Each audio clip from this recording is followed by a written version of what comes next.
15 जनवरी 1947 की सुबह थी। लॉस एंजेलिस के एक खाली प्लॉट में एक औरत सैर करा रही थी अपने बच्चों को। तभी उनकी नज़र घास में पड़ी एक चीज़ पर पड़ गई।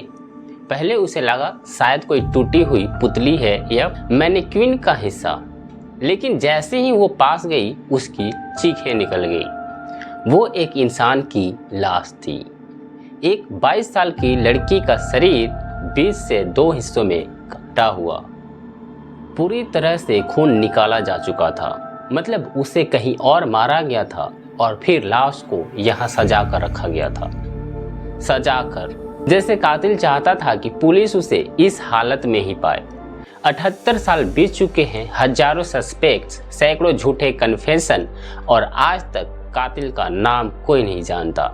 ये कहानी है ब्लैक डालिया मर्डर की, अमेरिकी क्राइम हिस्ट्री के सबसे भयानक और सबसे रहस्यमय मर्डर केस की। उस लड़की का नाम था एलिजाबेथ शॉर्ट। लोग उससे प्यार से बेथ बुलाते थे। वो मैसाचुसेट्स से थी और हॉलीवुड में एक्ट्रेस बनने का सपना लेकर आई थी। जैसे उस दौर की हजारों लड़कियां आती थी। उसकी खूबसूरती खास थी, काले बाल और पीली त्वचा और हमेशा काले कपड़े पहनने की आदत।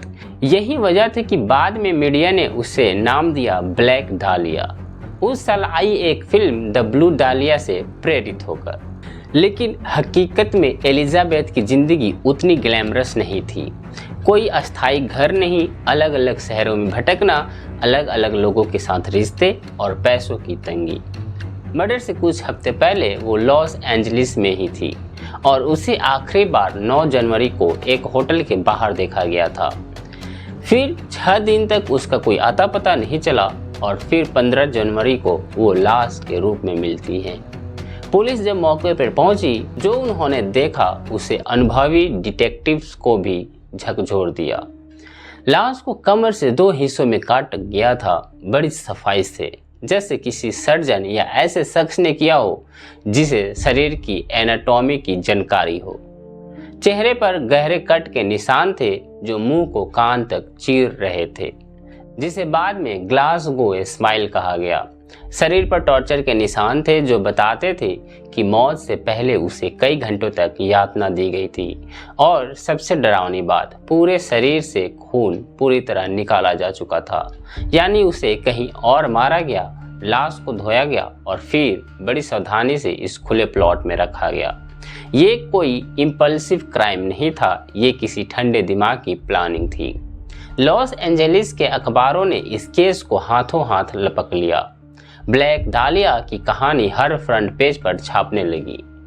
एले एग्जामिनर जैसे अखबारों ने तो जांच में भी दखल देना शुरू कर दिया। कभी असली सबूत छुपाए, कभी सनसनी फैलाने के लिए झूठी जानकारी छापी।